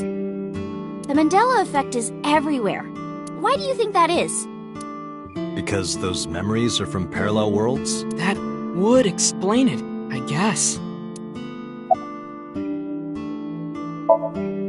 Dante, look at this picture. There's a famous experiment regarding this picture. You show this image to people around the world and ask a question. Which one is Booba and which one is Kiki? Believe it or not, 98% of people asked have the same answer. The rounder one is Booba and the jagged one is Kiki. Isn't that weird? In other words, everyone thinks that Booba is a certain way and Kiki is the other. It applies universally across languages and cultures. It's like something ingrained inside all humans.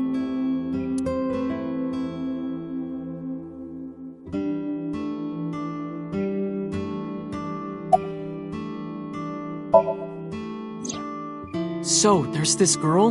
Let's call her B. She's practicing piano in her room. And her little sister is watching TV in the same room. B asks her to turn the TV volume down so she can hear her piano playing, you know? So B goes back to practicing, playing a little bit.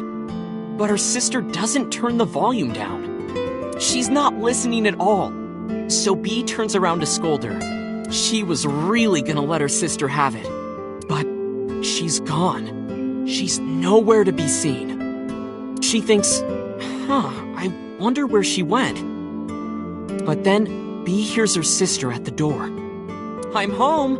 B runs to the front door and sees her sister and her parents standing there. So B asks, when did you go outside? But her mom says, what are you talking about? She went shopping with me. B is really confused by all of this, of course. She asks her little sister about it, and she learns that her favorite TV show was on.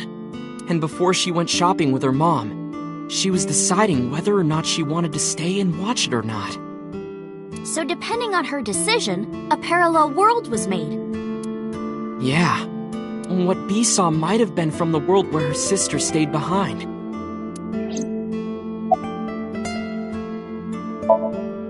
I know a ton of stories like this. Like being suddenly transported 1 year into the future, and there's a missing persons report out for you. You look down at your phone, but you realize that it's not yours. It's not the one you remember having. You look through the contacts, and it's filled with names you don't recognize. sounds scary. There's more, too.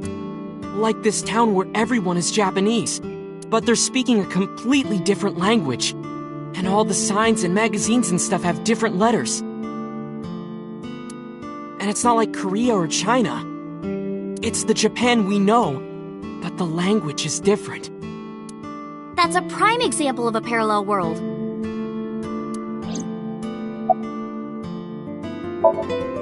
There's this kid, A. He's in elementary school. Well, A had this close friend named Suzuki. One day, after school, they're walking home together. A turns around to tell Suzuki a joke, and Suzuki is laughing his butt off.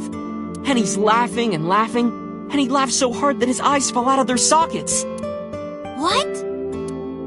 Well, they were hanging down out of his eye sockets. The nerves were still connected, but A is of course in shock and doesn't know what to do. Suzuki just takes his eyeballs and jams them back into his eye sockets and keeps walking like nothing happened. So A asks him about it. Like, hey, are you okay? Your eyes fell out. A is really concerned for his friend, you know? But Suzuki just says, yeah, I'm fine. He doesn't say anything about it. And by now, A is really curious. But he's not getting any answers. So they just part ways and go home. The story only gets weirder from here. The next day, A goes to school, and Suzuki's not there. A is confused and asks his teacher about it. Hey, where's Suzuki today? And the teacher says, Suzuki? Who's that? There's no Suzuki in this class. A says, what are you talking about? And he goes and asks all of his classmates about Suzuki. They all say the same thing. I don't know him. There's no Suzuki in this class. So that kid must have jumped into a parallel world without Suzuki. That's what I think. Couldn't Suzuki just be an imaginary friend or something? No, A was really serious about remembering Suzuki. It is weird. And there's no way you can pop your eyeballs back in like that. Well, not necessarily.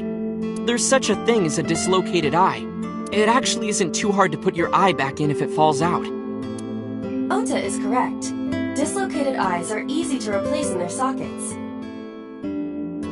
As long as none of the nerves or blood vessels were damaged, there are usually no lasting negative effects either. But that doesn't prove this Suzuki exists. Well, I guess not, but...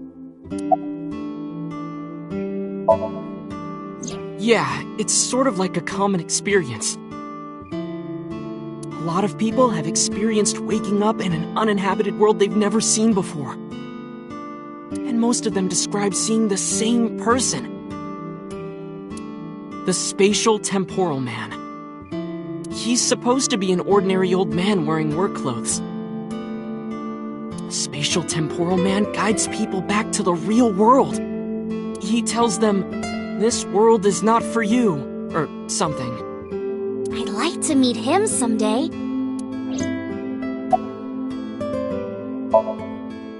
So, this elementary school kid, let's call him C. He goes to school and there's a bunch of things on the floor. Postcards, towels, a coffee cup, rice bowls, a sink, lots of stuff. But C realized that those were all things from his own house. How did they get to the classroom? No one knows. It's not like anyone did it on purpose or there was a thief or anything.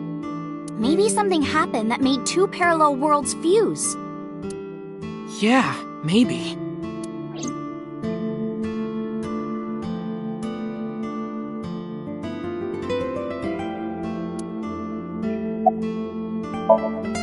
Like worshipping the sun and the sea. Or thinking that the mother is soft and the father is jagged. Regardless of your culture or background, you probably think this way. It's what Jung called the collective unconscious. There exists a second psychic system of a collective universal and impersonal nature, which is identical in all individuals. That's what Jung said about it. Think of it like bamboo. Bamboo stalks look like individual plants since they're separated. But underground, they're all connected. Human psyches might be like that too. That's... The parallel world? Yeah! You saved me in the dream, right? And dreams are all about our subconscious minds. So if you follow the roots... You get to another bamboo stalk. Yeah, something like that. When did you two get so knowledgeable? Oh, I don't know. Tessa is always writing about this stuff on the internet. That's why I decided to research it too. That's how I learned all this stuff. Oh, hey, I know about conspiracies and secret societies too. I find that stuff fascinating. If you want, we could talk about those. Maybe next time. Now where's that omelet rice? Done!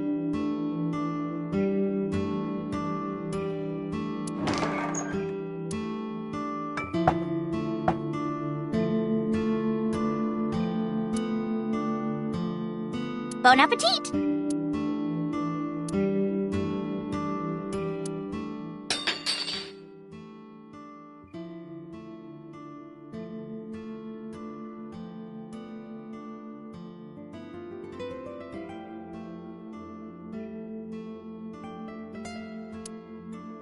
Tessa, are you okay?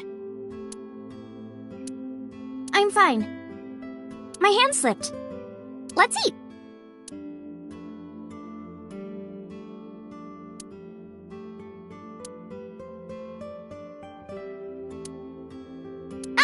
Thanks for the food!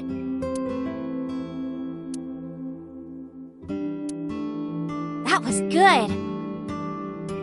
Ota, your omelet rice is seriously the best. Yeah, it was actually really good. Aw, thanks.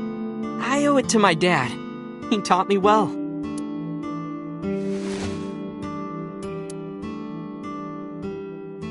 Let's get going, Iris.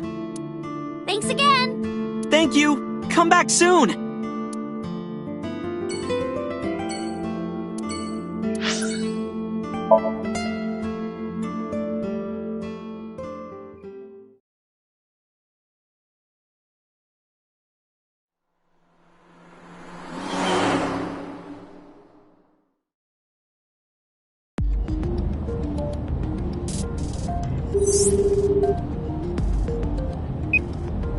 Hey, Mama. It's me.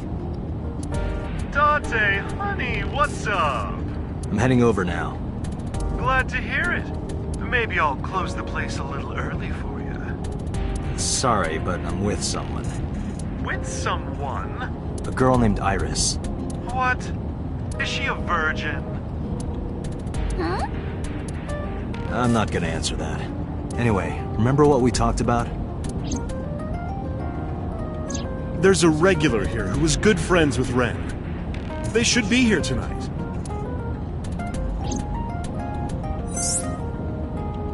Oh, right. Are they coming tonight? Yes, I promise.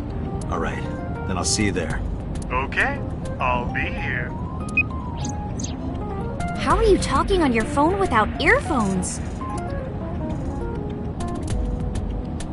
I have an earpiece implanted in my ear. Wow, cool!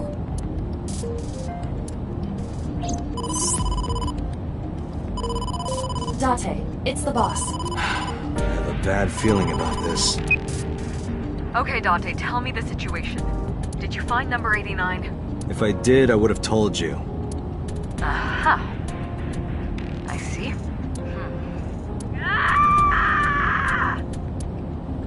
What was that about?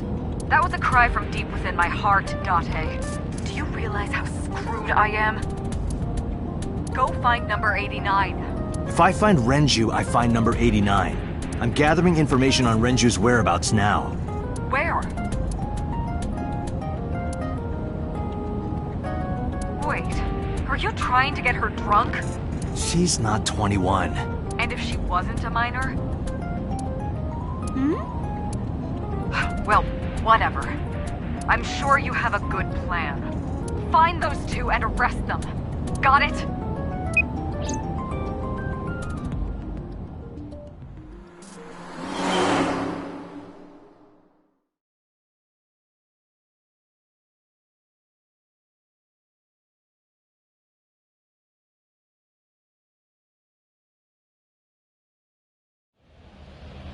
So this is Golden Yokocho. First time here? Yeah. Marble is right over here. Date, on your 6. 2 suspicious individuals approaching.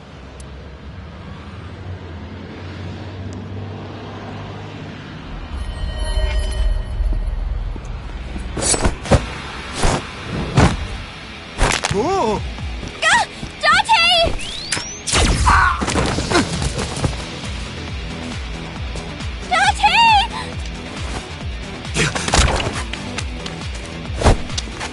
Stay right there! Okay.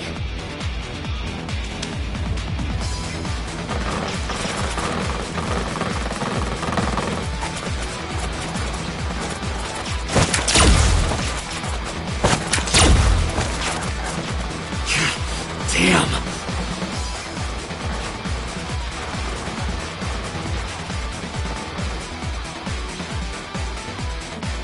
Who are they? We can find out later. We need a way out of this. Yeah, but...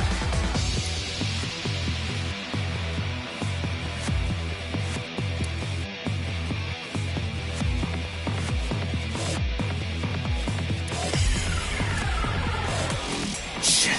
We gotta take care of them! I have reached the same conclusion. I've only got a single revolver.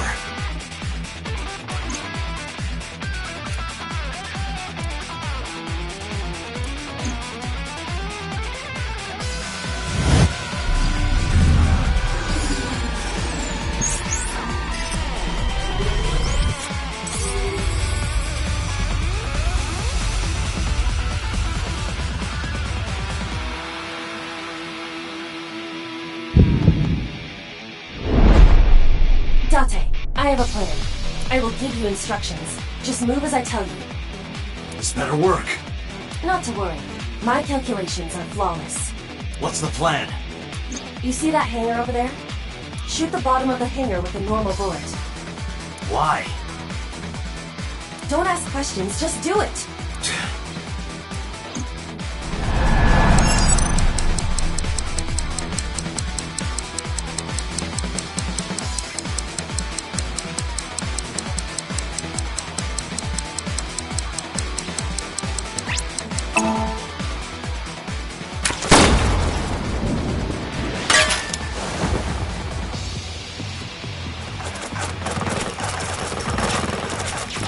Look at that!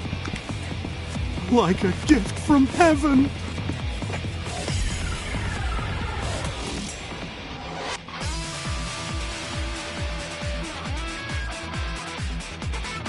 Are they stupid? Just as I calculated. What kind of calculations did you do? Date, focus! Now, the burst shot. Shoot the porno mag vending machine. The porno mag? I said no questions. Hurry! Shoot the vending machine with the burst.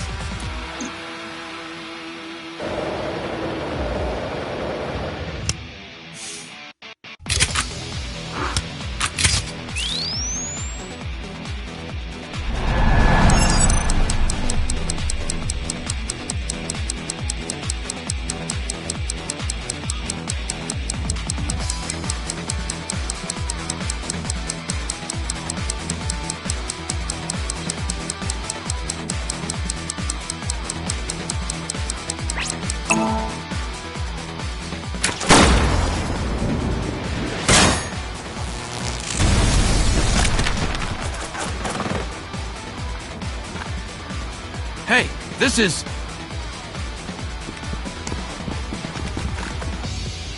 crazy! I've never seen anything like this before!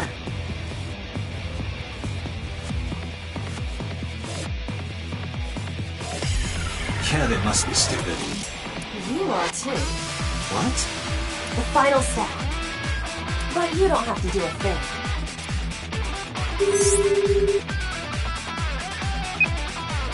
Hello? Mama? There's a group of naked buff guys dancing outside your bar. There's...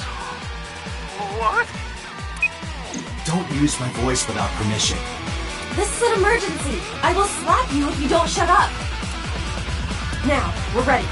We just need to use the fire extinguisher. It's loaded with high-pressure CO2. Now, I will leave your eye and throw the fire extinguisher into the air. Shoot the top of the extinguisher at the perfect time. Now let's go!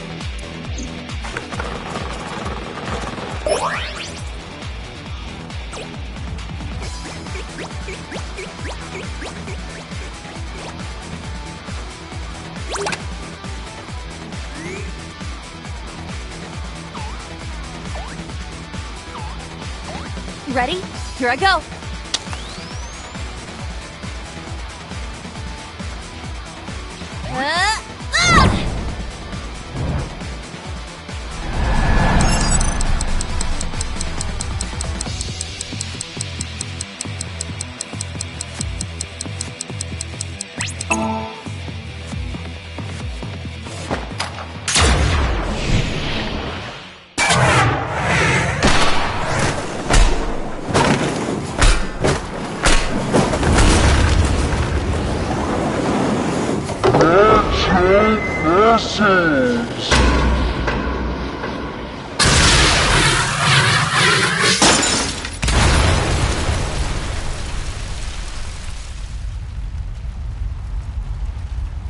All according to my calculations.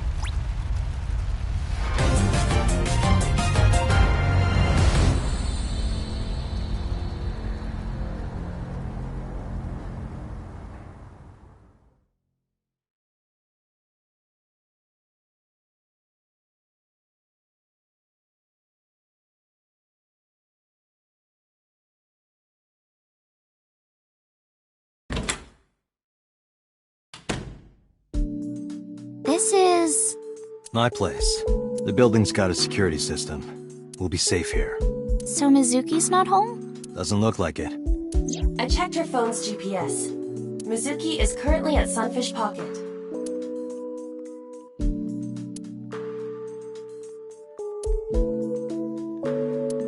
Iris, I need to talk to you about earlier. Have a seat wherever.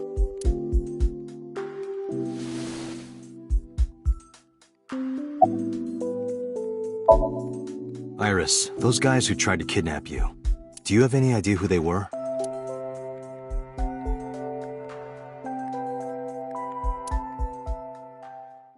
There's a reason I asked you to go on a date so many times. I wanted you to protect me. I wanted a bodyguard. But I thought that if I told you the truth, you wouldn't believe me. That's why I didn't tell you. But now, I'll come clean. My life is being threatened by a secret society. They're called the Nizet Laws, a group under the control of the Wadjet system. Their ultimate goal is to complete X00639. I discovered them and what they were up to, and now...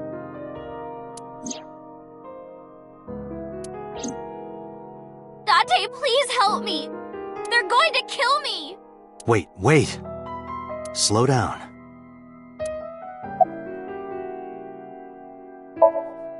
In geosynchronous orbit around the equator, longitude 100 degrees east, there's a satellite. It's about 150 feet long, quite big for a satellite. True. Most satellites are between 5 and 10 feet long. The International Space Station is roughly 330 feet long, so this satellite she is describing is about half as big.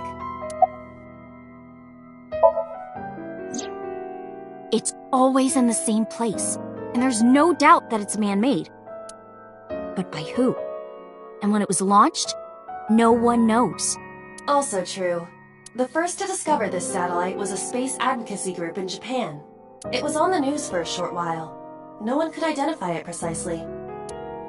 Most people thought it was some secret US military satellite, and that was it. X00639 is a super-powered radio transmitter.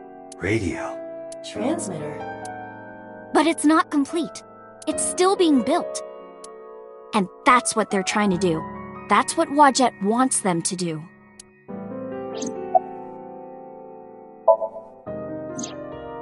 Well, you know about the Wadjet system, right?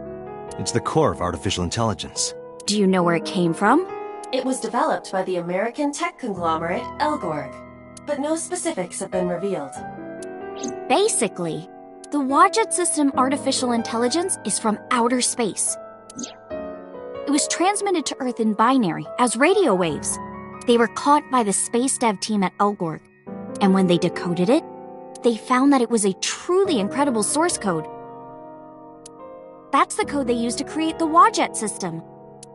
Is this true, Iba? It is patently ridiculous. It's spelled Naixatloz. Sometimes they just call themselves the Nice. They're deeply connected to the Wadjet system. Their organization is everywhere. International politics, business leaders, all operating in secret.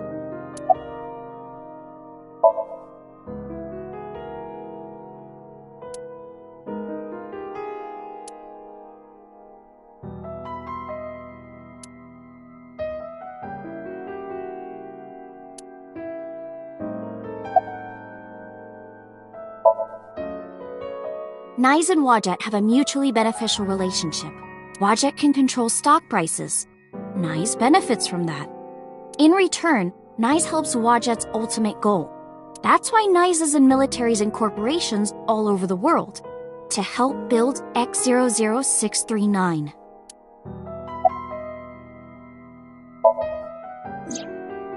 Let's say that one day Wadjet shows up on your computer screen.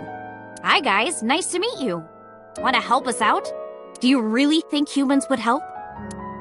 Most people would probably think their PC has a virus or something. Or they'd panic and try to remove them. I don't know what would happen.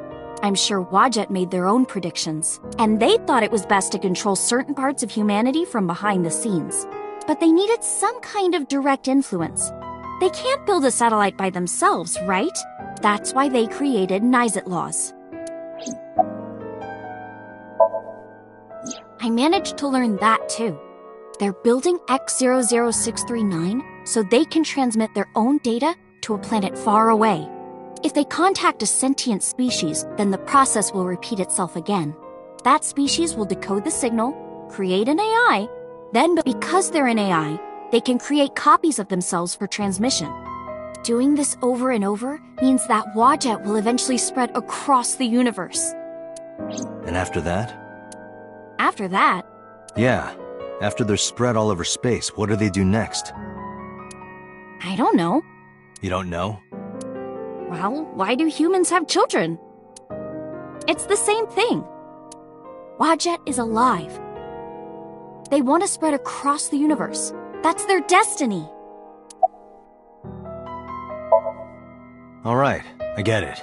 You do? Not really, but she doesn't need to know that. But listening to your explanation, Nice doesn't sound like a bad organization. No, that's not true. Think of how much money and resources are going to Nice. Think of how many people are suffering in poverty, and all the wars happening across the planet, and human trafficking and slavery. Nice has the power and resources to put an end to all of that. But they don't. They only care about themselves, and they'll do anything to protect their own interests. They'll kill if they have to, which is why I'm being targeted. Because I found out their secret. Well, I can't say yet. But it's true, believe me. Nice is dangerous. You have to understand, Date. You saw my dead body.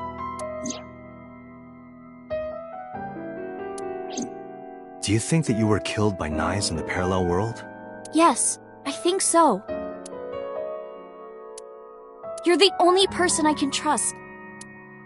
Please, don't leave me. You have to protect me.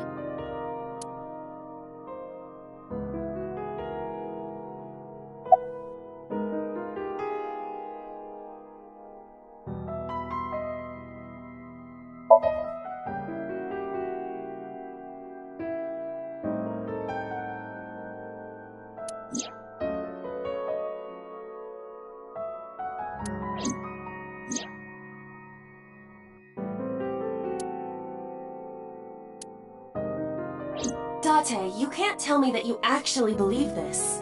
Iba, you use the Wadjet system too, right? So what if I do? Do you suspect me, Date? Do you think I'm an agent of Nye's? Fine. This can be solved easily. Why not look into her mind? Then you will discover if her story is true or not. A sink? Of course.